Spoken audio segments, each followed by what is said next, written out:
Okay, so welcome everyone. I'm Miss D, and I am here with Miss Samantha Ong. We are here to go over some of the updated information that has been released from high school enrollment. So I appreciate you all hopping on with us this evening.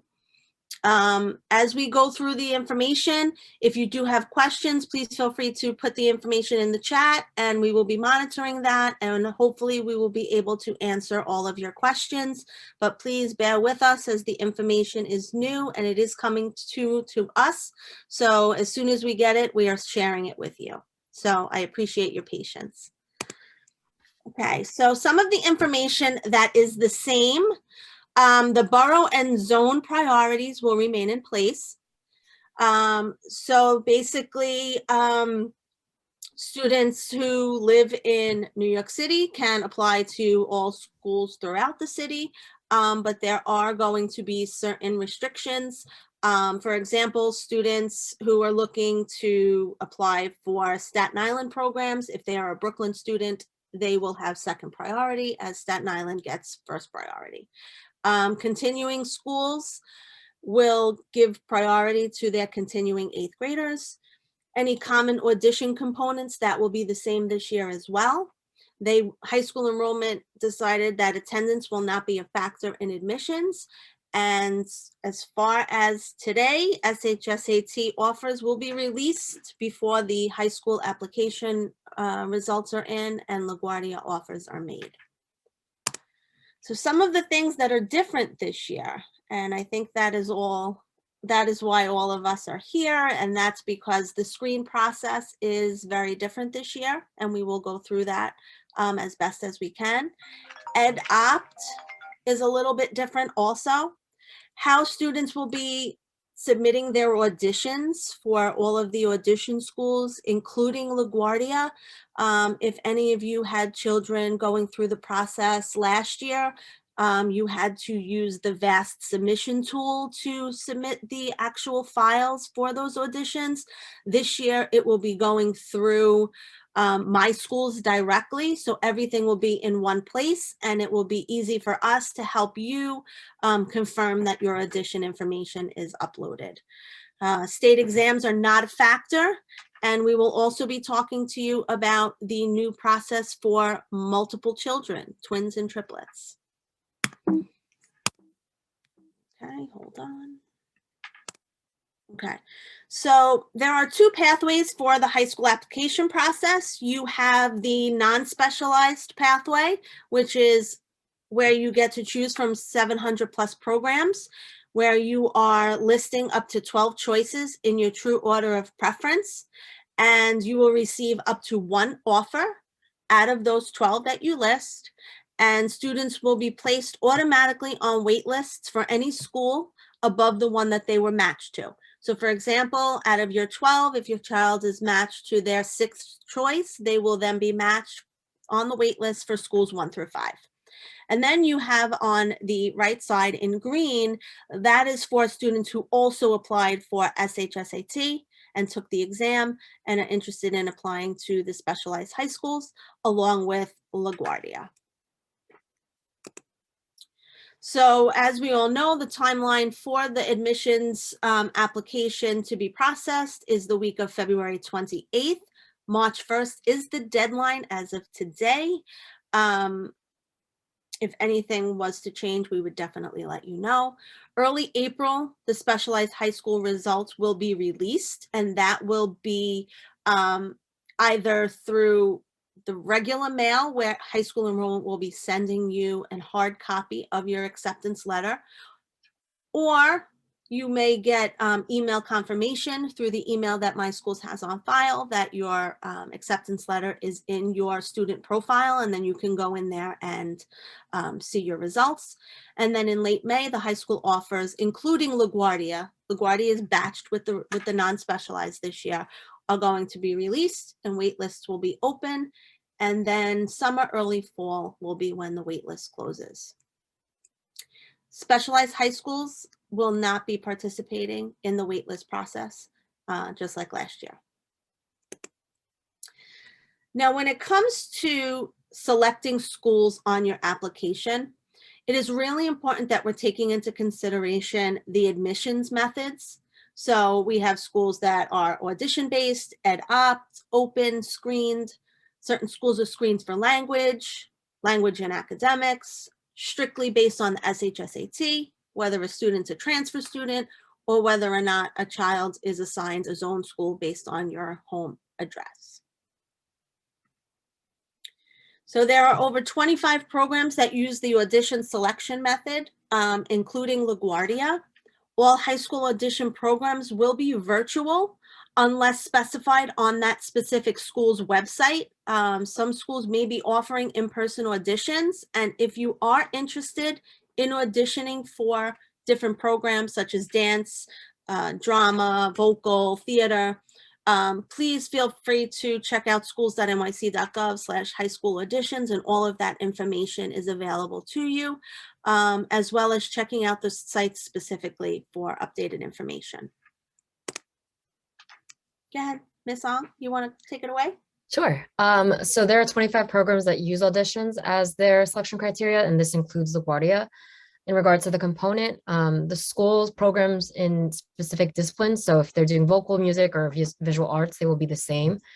You could find out the different components on the school's websites, or you can look at schools.nyc.gov/HS auditions. It's really important and crucial that if you guys are looking into any of these schools, that you keep following up with the school's websites just to see what the criteria is. Next slide. So to submit audition files, some schools are offering an in-person option. There's in-person and there's virtual. So to really understand what specifically you need to submit, you can look on the websites and you can look up the schools.nyc.gov/auditions link, and you'll be able to find out more information. For the audition files, you can upload them through My Schools. This year, they're offering a section where it's going to say additional materials. I believe we're going to have some screenshots where you'll be able to see more in detail. But the additional materials section is going to be where you can upload any of the files that you will be using to submit for your application. So from here, this is just an example of a student profile that you could use. So for this one, the Learn More section next to additional materials is where you would click so you can see about submissions and how to upload the files. Next slide. There you go. So as you can see within the additional material submission, it's going to break it down by different categories. So whether you do dance, visual arts, and then on the right, it says upload your materials, and that's where you'll be able to upload. Next slide. I think we should try for.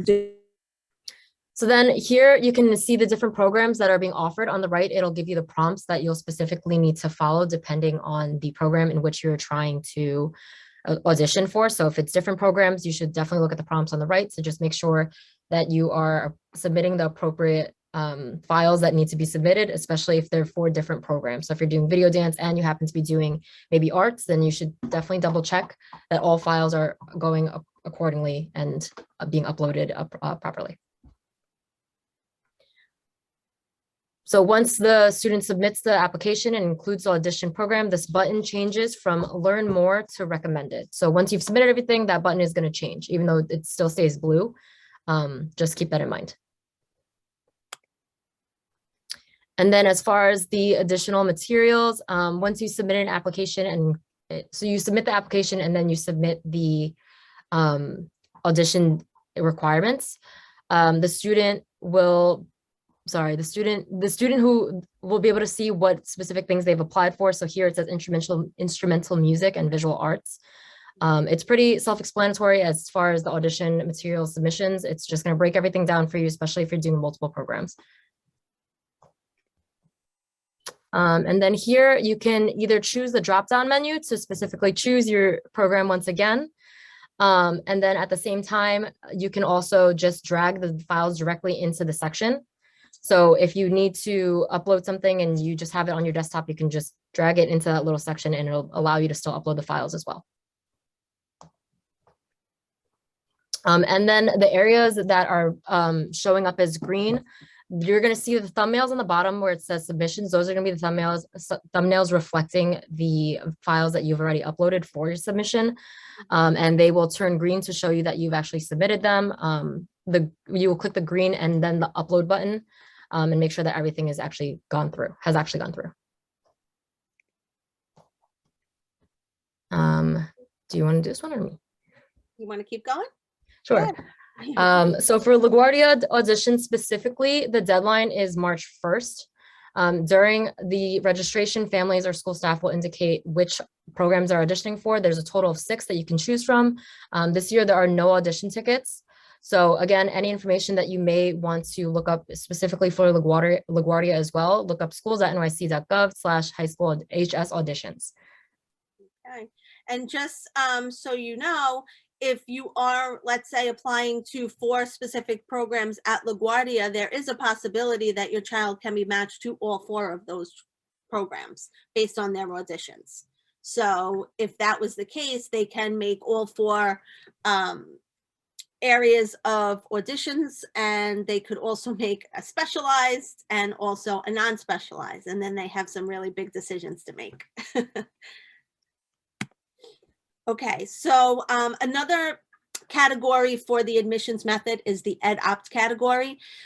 When you are in your My Schools database, you will be able to see what your child's EdOpt category is. They're either low, middle, or high, and it's broken up where low category is the bottom third of students, middle is the mid third, top, etc. Okay, so it creates academic diversity among incoming students. So it's important to list the programs on your application by March 1st. Each student receives a composite score based on average core courses from 7th grade and then final grades and then 8th grade first marking period. Based on their scores, students are then assigned to this specific category. Students without grades will fall into the middle category automatically. Then we have open and zoned criteria, and that's based on preference. If more applicants than available seats, offers are made using predetermined lottery numbers. And for those students who have zoned schools, that is based on where a child resides. So that's an automatic seat for your child. So we highly recommend that if you do have a zone, that you please put it as your last choice, just as a safety. Okay, so screened admissions. I know a lot of you have questions about this, and Vito, feel free to hop on if you choose to, sorry, hold on. Okay. So screened admissions programs this year are based on academic core course grades, and that's what's going to be determined to distinguish whether or not students are eligible. During admission, school staff support families, obviously. This year specifically for fall 2022, academic data for students applying to 9th and 10th grade will be based on final course grades from 7th grade, as well as marking period or end term from 8th grade. It could mean that there's a combination of student grades from 2 different years. Grades from public and charter schools will go live in My Schools in mid-February. State scores will not be used, and neither will attendance for admissions this year. Students' highest grade in each of their 4 courses will be what is used. So their final course grades from 7th grade, and marking period or end of term from 8th grade, which would be applicable and available after the deadline. So again, it could mean that it's a combination of student grades from 2 different school years. So an example of this might be if an applicant received a 95 for their final 7th quarter grade in English, an 89 for their first marking period in 8th grade in English, and an 81 for their second marking period grade, then the 95, which is their highest grade, will be used. Okay, Some screened programs have additional requirements such as interviews or essays. So please be sure if any of these schools are on your child's list, please go to their website specifically to see what type of assessment they are requiring as you go through this process. So student course grades are converted into points. To adjust for different grading scales, each highest course grade used for admissions will be converted to 100 to 400 points. So in this example, you will see that the average of the points is 325. So this student will fall in group 2. Okay. So how students' point averages are used in admissions this year. And I know this can be a little confusing, but we will get through it together. All applicants are divided into 4 groups according to their point average. Students whose point average is between 350 and 4 will be group 1, 250 to 349, group 2, 150 to 249 will be group 3, and point average of 149 will be group 4. For screened high schools, applicants in group 1 will be considered first for admissions. So if there are more applicants from group 1 than available seats, students from group 1 will be randomly selected until all the seats are filled. If there are enough seats for all applicants from group 1, then group 2 students will be considered for the remaining seats. If there are more applicants from group 2, students from group 2 will be randomly selected, and so on and so forth. So Melissa, Yeah, so this is where most of us the are group confused. one, yeah, the group one, Right. honestly, is probably huge. I would guess that Yes. most of our kids are in group 1, Yes, and only a small number of seats are available for in all. those street schools. Yes. So honestly speaking, it comes down to, if you want to screen school, it's going to come down to the lottery process. Yes. I'm going to put in the chat, I'm going to put a recommendation, a template that anybody can use to request their lottery number. That's wonderful. So I'm going to do it first in English, and then I'm going to do it in Mandarin. Thank And you. I think that's really important and helpful.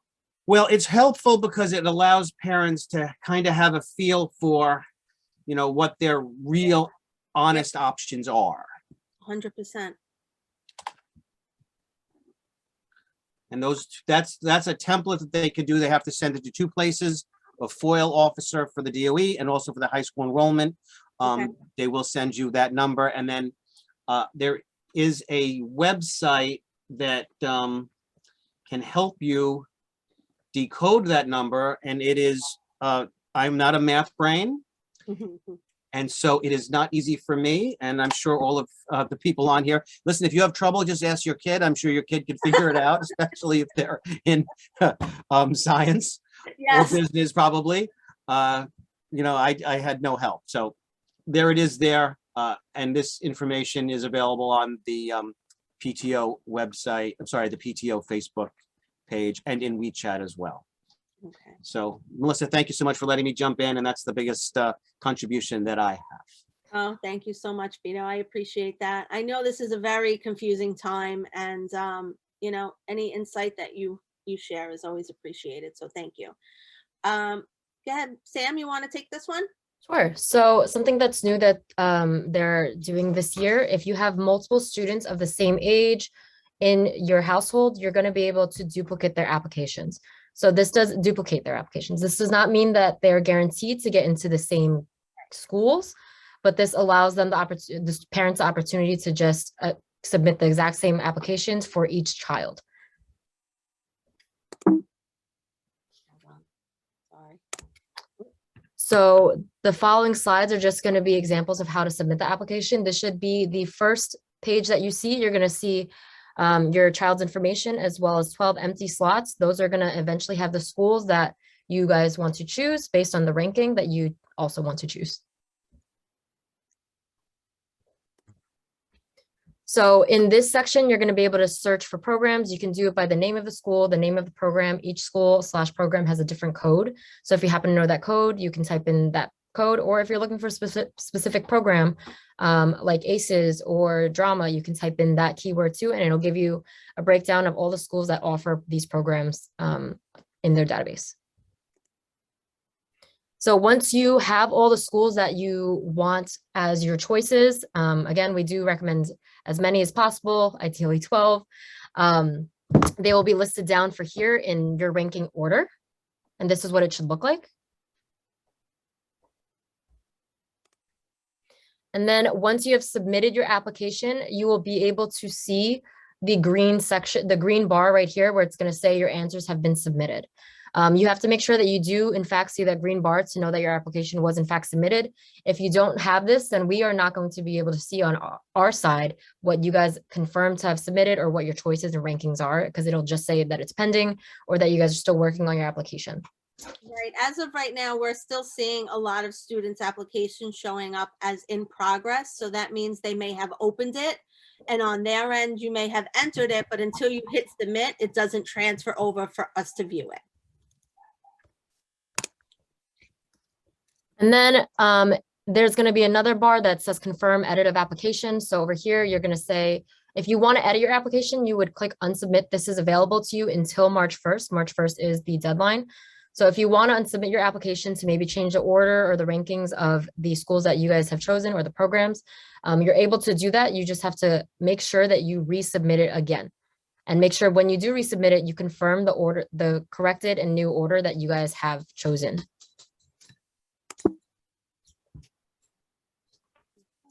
From there, if you did submit multiple applications, so if you submitted it and then decide you want to edit it and then submitted a new one, you're going to see different timestamps for when you did resubmit the application. This should show up, and this would verify that you did submit it and that we would be able to see it on our end.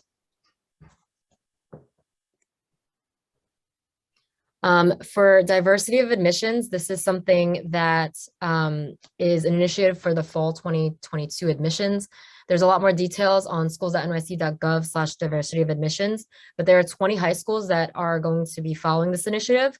You can find out all the schools also in that search bar. If you look up DIA or diversity admissions, it should give you a list of the schools who are doing the diversity admissions. You scroll down and you go to the browse school directory. You'll be able to click on high school and then more filters. And then from there, you go down to diversity of admissions and click apply. It'll show you all the high schools that offer the diversity in admissions initiative. From there, there will also be specific details about each of the schools. So you can start looking up, and if you see that little red icon, that's going to specify that the school is following this diversity admissions.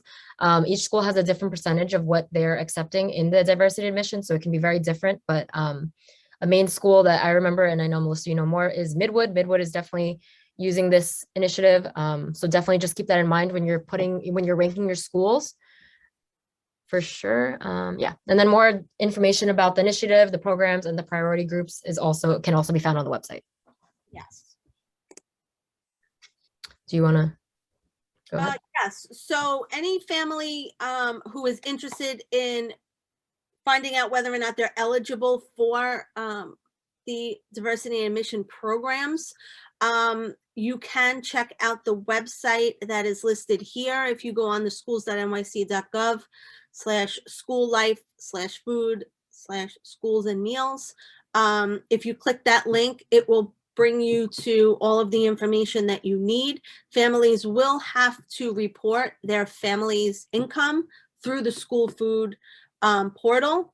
Some families may have already done that when we filled out those lunch forms earlier in the year. If you're unsure, you can always send in a request through this page, and high school enrollment will get back to you to let you know whether or not your information was submitted. You also have to submit your income verifications before the deadline of March 1st. So if you have any questions about this process, please feel free to reach out to myself or Ms. Ong, and we will help you get through it.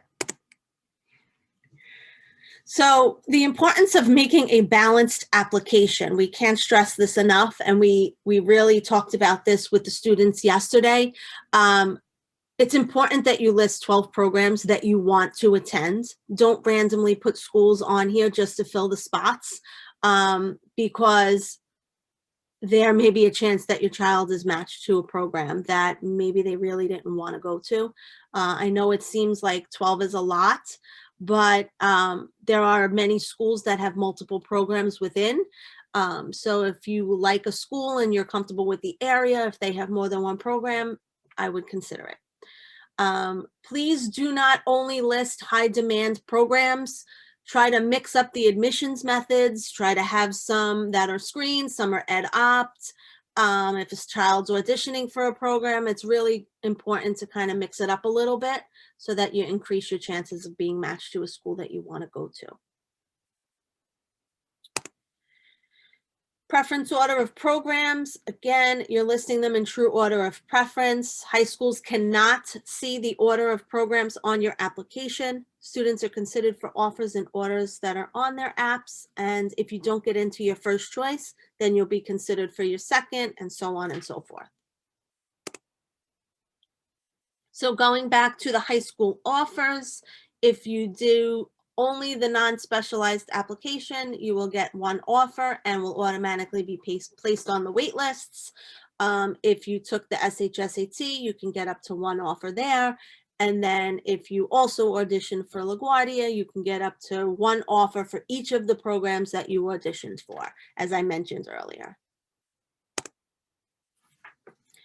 And here are some additional resources. Schools.nyc.gov/hi is basically a really great tool because it has admissions information. High school enrollment put out a lot of videos this year going through the process. So if you have any questions, please refer back to that because it is very thorough and it gives you a lot of updates. Again, auditions and specialized high school information is also through the schools.nyc.gov website. Ms. Ong and my information is here as well. You can always reach out to us by phone if you would like to set up meetings to speak with us so that we can look things over for you. Whatever it is that you may need, we are here to support you and your children. And if you do have questions, and if we don't have the answer, we will look into it and get back to you as soon as possible. So we appreciate your time, and if you have any questions, we will stay on for you. Yeah. Thank you very much, Mrs. Demazatowski and Ms. Ong. We really appreciate your efforts. I know it's a complex process to navigate, but I also know that you're there for our families. So thank you very much. And I know it's a lot of information. We tried to pull everything together to kind of give you a quick snapshot of everything. But, you know, like I said, if you do have any additional questions, please feel free to reach out to us over the next couple of weeks and we will guide you the best we can. And I just want to say too, we also have a Chinese translator on, Ms. Wang, if you want to introduce yourself really quick, just so those who do speak Chinese may hear that you're on. Well, I mean, we can do that. Do you want to set up a breakout room perhaps for folks to go to where they could really sort of have that dialogue and that might be easier perhaps? I don't know. Yeah, absolutely. I just want to see if there's any parents that are on the Zoom right now that currently would like to request a Chinese translator. So Ms. Wang, if you could at least say that part, just so we can know who may be needing a breakout room. Yes. 我想问一下我们中国人有没有什么问题？如果有什么问题，我们可以去一个小小的分开小一个房间里面说。Thank you. We did get one question. It was asked, what was the cutoff for the group 1 category? Do we know that specific number? Okay, yes, hold on 1 second. And a lot of our students are in group 1. Bear with me 1 second, I'm going back to it.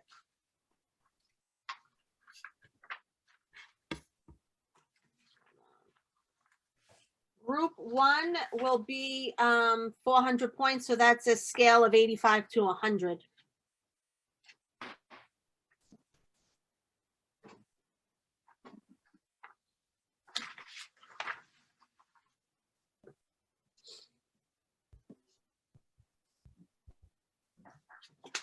And a lot of our students, like Mr. Lavella said, you know, fit the group 1 category, and unfortunately, there's not enough seats for all of our students, so. But thank you for that question. Does anybody have any other questions?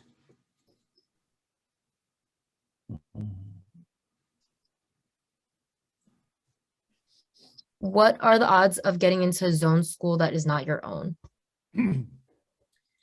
Well, you know, for zone schools, it's going to give seats to those who have priority. In the past, we did have some students accepted into a zone program that is not their own. They could still apply, but again, the majority of those seats are allocated for those students who live within that zone. And I think the odds would depend on the school too. And the seats available. Obviously, more desirable schools are going to have more applicants and therefore a few lower chance for each applicant. And if you're unsure whether or not, based on your address, you were assigned a zone school, it will show up in your My Schools portal. You will be able to see that. If for whatever reason you don't have access to it, you could always reach out to us and we can let you know. What zip codes priority is Goldstein looking for? We're So what not, zip codes? yeah, Sorry. we're not given that information. So I think they do it randomly based on zip code. So I don't know one specific designated zip code. Unfortunately, I don't have access to that information. That is supposed to be public knowledge. They're supposed to share that, whether they're doing it or not. Yeah, I don't Supposed to. have that. And I even went to the Goldstein's website to see if I was able to get anything specific, but unfortunately I wasn't able to. But I can look into that. We can try to see what we can find out for you. Like certain schools, Midwood, for example, in previous years, their liberal arts program was specifically for students who lived in a specific catchment area. So, you know, that would still hold true. But as far as Goldstein, I have to look into that for you.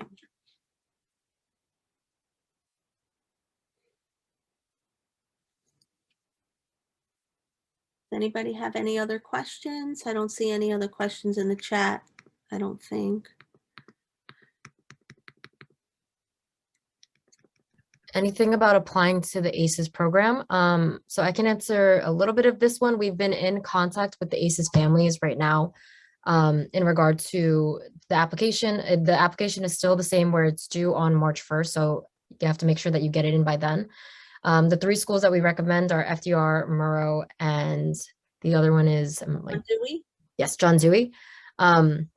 So you would still put those 3 in. The ACES programs have a code with the letter Y at the end. So that's how you know they offer an ACES program. But again, specifically look for that specific code. And from there, you would rank it in whichever order that you prefer from those 3 schools. Those are the 3 we recommend. There are others, but especially based on location. Right. It's based on location. All districts have ACES programs. So when you go into the school finder and you type in ACES, it will generate a whole list of schools. You can search by district, depending on where you live. And you can build your application with up to 12 schools if you choose to. Yes, Okay. of course. See a comment from Mr. Batista. Okay, so enrollment is indicated that the top ranked student from each zip code is matched 1 zip code at a time. Yes, I had posed the same question, like, are there certain zip codes that take priority? What was explained to me is, like, the number 1 student in each zip code is matched. So it's not so much that there are certain zip codes taking priority. That's not the formula. It's like, first, the number 1 student in every zip code is matched. Then the number 2 student in every zip code is matched. So it's not, when I saw zip code priority, my understanding was like some zip codes would take priority over others. That's not the way it was explained to me. The way it was explained to me was that like every zip code, like the top student in every zip code is matched, then the number 2 student in every zip code is matched, that would be the formula. Okay. Thank you very much, Mr. Batista. I Sure. appreciate you sharing that information with us. Anytime. Thank you. Thank you for all the guidance and advice. You're very welcome. If I could just jump in, then what's very good about that is that they don't have a specific set aside, right, for any other metric. They'll probably get what they need. They'll probably get a good mix of free reduced lunch kids, but they're not having a set aside in particular. Some schools in Manhattan have up to 76% set asides for free reduced lunch. And Well, that does knock out a lot of our kids. Right, and that's what's happening with a lot of the schools that the majority of our kids are applying to. You I know, know. Midwood and Murrow and Goldstein and Bard and Beacon and all of our top schools. You know, we really need to keep that in mind, and that's why it's so important to have a balanced application, so that you get a little of each, so that you broaden your opportunities of being matched. So I'm trying to figure this out now with the lottery number. When they indicated like the number 1 student from every zip code, is that the number 1 GPA, or now it's the number 1 lottery number from every zip code? Sorry, I'm trying to unravel. I mean, that's a very, you know, good question. That is something that we will try to get some clarification on. And I will get back to you as soon as I hear back from high school enrollment. I will send them your questions, and I will wait to hear back from them. Thank you. Perhaps, so Melissa, perhaps for our children, they really need to look at the consortium schools, because they would do essays and projects and stuff like that, and that might be a good backup if you know, if the other schools don't work out. Yes, absolutely. And for a lot of the schools like Bard, Beacon, like I said, they have their own assessments, like Mr. Lavella is saying. So please go to their websites and see if there's any other specific criteria that your child will need to submit to be considered for their program. Another question we have is, how does special education admission work? Okay, so any student who has an IEP and is considered students with disability SWD seats, they can apply to any school across the city. And when you are looking to see how many seats are available, there's 2 categories.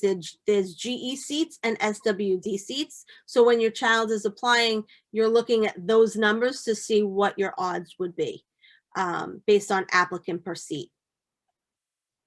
But it is the same application as that they're submitting for March 1st.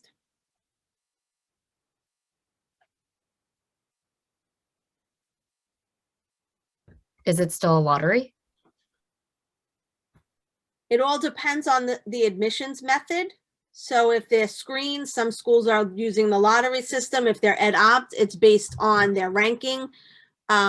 So each school has a specific admissions method, and priority groups is really what you need to be looking at.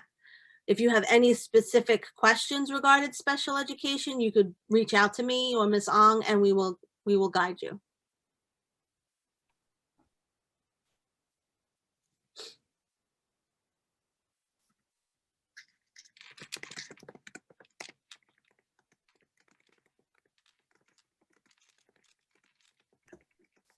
Are there any other questions?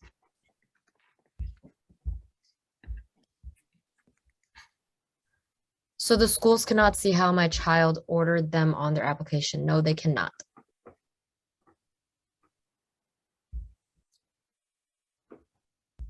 Samantha, so the schools are not really doing any of the application at all. They don't see anything, right? Everything is being done by DOE Central. Yes. Yes. So schools cannot see the order that you're ranking them. It's just based on order of preference, because by the time they rank the students and based on seats available, they start matching, and then it just goes down the list. So if by the time they get to your child's first choice, if there are no seats left available, they'll go to their second choice and so on. But their second, their third choice is as if it was the first based on seat availability. The next question is, what is the difference between ed-opt schools and screen schools? Hold on 1 second. So if you'd like, I can bring back that slide. Hold on 1 moment. That we can. Bear with me. So ed-opt schools are based on a child's ranking. So they could either be low, middle, or high category. If you need to verify which category your child is in, it will be indicated in your My Schools account under ed-opt category. And then the screen schools are based on specific grade criteria.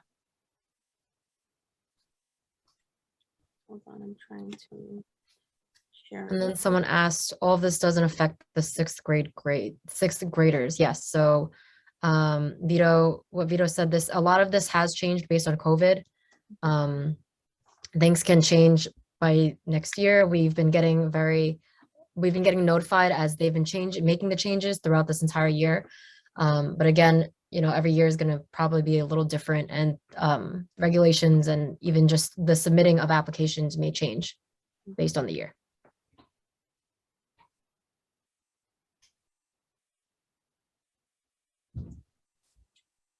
So we're still on COVID kind of rules, right? Especially for admission to our middle school, screens are paused.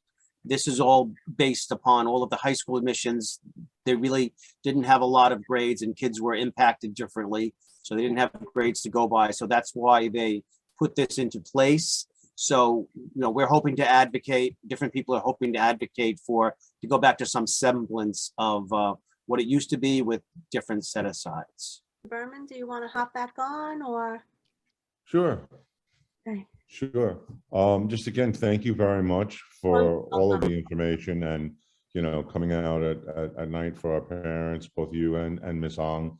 You did a great job presenting a difficult topic to our parents. Is there any, do we need to work on anything in terms of the translation? I know we have our translator here. Are there folks who need that? I guess we can still provide info for folks.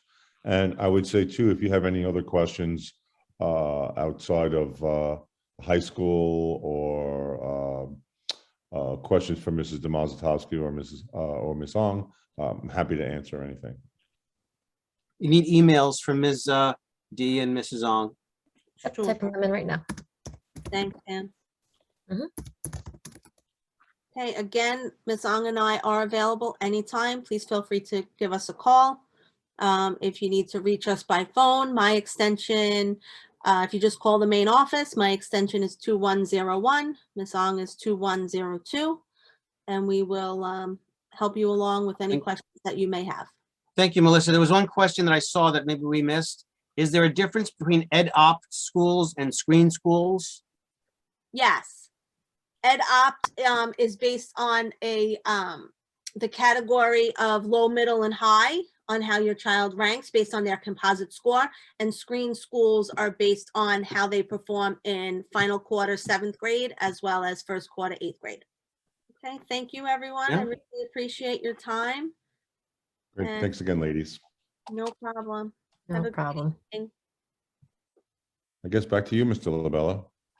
Well, thank you, everybody. I mean, it's a very stressful year for everybody in 8th grade, myself included. All of the PTOs have 8th grade kids. And so we're all in the same boat, and we'll just keep our fingers crossed. And I will give an editorial in that if it wasn't for the Heck Calandra law, we wouldn't have really anything to hang our hat on.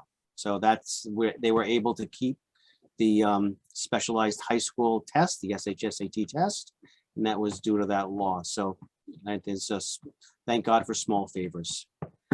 That's all I have, sir. Everybody, good night. Thank you all very much. Thank Good you. night, everyone. Thank you. Good night, everyone. Thanks for coming, everyone.